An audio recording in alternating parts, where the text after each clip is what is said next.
ये मान लो कि ट्यूमर है, उसके बाद इसका हो जाएगा लाइसिस, तो ये आ जाएगा ब्लड में।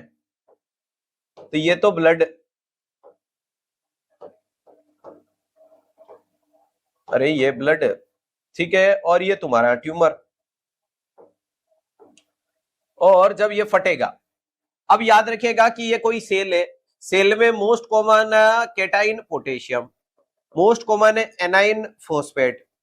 इसके अलावा इसके अंदर इसका जेनेटिक मटेरियल कैरी करने वाला, इसको डीएनए को कैरी करने वाला न्यूक्लियस।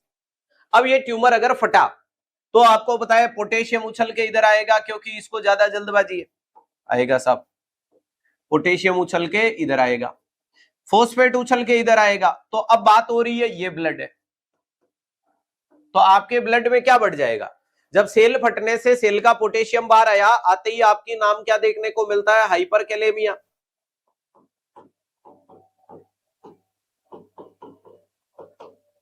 हाइपरकैलेमिया। ये फॉस्फेट इधर आया तो कंडीशन का नाम क्या देखने को मिलता है, हाइपरफॉस्फेटीमिया।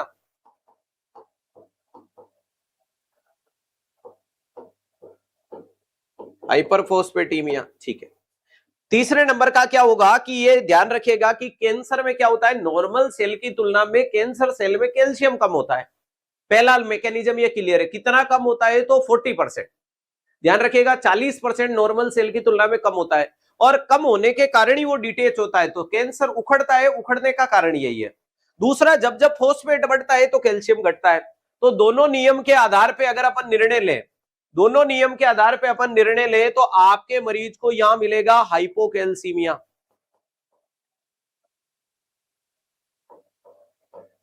आपको क्या मिलेगा, हाइपोकैल्सीमिया। तो ध्यान रखिएगा, हाइपरकैलेमिया होगा, हाइपरफॉस्फेटीमिया होगा, हाइपोकैल्सीमिया होगा, तीन चीजें। अब देखो, थोड़ी सी कहानी के किरदार को लंबा करते हैं और अपने जीवन की लकीर को मजबूत करते हैं। अगर मैं यहां पर बात करूं कि ये जो न्यूक्लियस है, ये क्या देखने को मिलता है, न्यूक्लियस।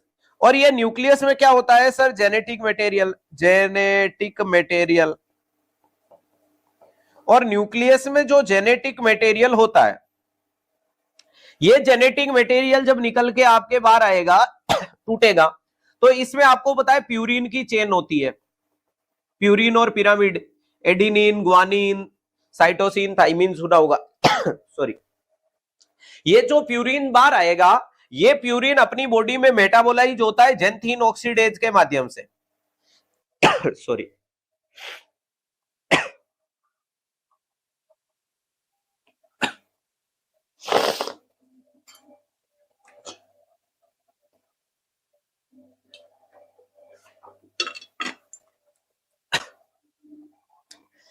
जेनेटिक मटेरियल निकला प्यूरिन, प्यूरिन को क्या करेगा, जेंथिन ऑक्सीडेज रिएक्ट करेगा और करके क्या बना लेगा, यूरिक एसिड बना लेगा, और इसका क्या बना लेगा, यूरिक एसिड। तो जब यूरिक एसिड बन करके आएगा तो इसके कारण आपको क्या देखने को मिलेगा, हाइपर यूरेसीमिया।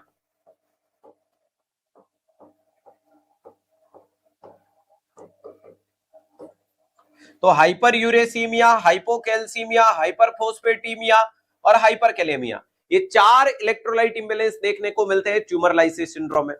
इलाज में सबसे पहले पानी दो, फिर पोटेशियम को ट्रीट करने के लिए इंजेक्शन, कैल्शियम ग्लूकोनेट दो, इंसुलिन विद ग्लूकोज दो और डायूरेटिक दो। जब आप कैल्शियम ग्लूकोनेट दोगे तो ये ठीक हो जाएगा, जब कैल्शियम ग्लूकोनेट दोगे तो ये ठीक हो जाएगा। और इसको ठीक करने के लिए लास्ट में मरीज को क्या देना है कि एलोपुरिनोल, कोल्चिसिन, इंडोमेथासिन वगैरह देकर के इसको भी ट्रीट आउट कर सकते हो।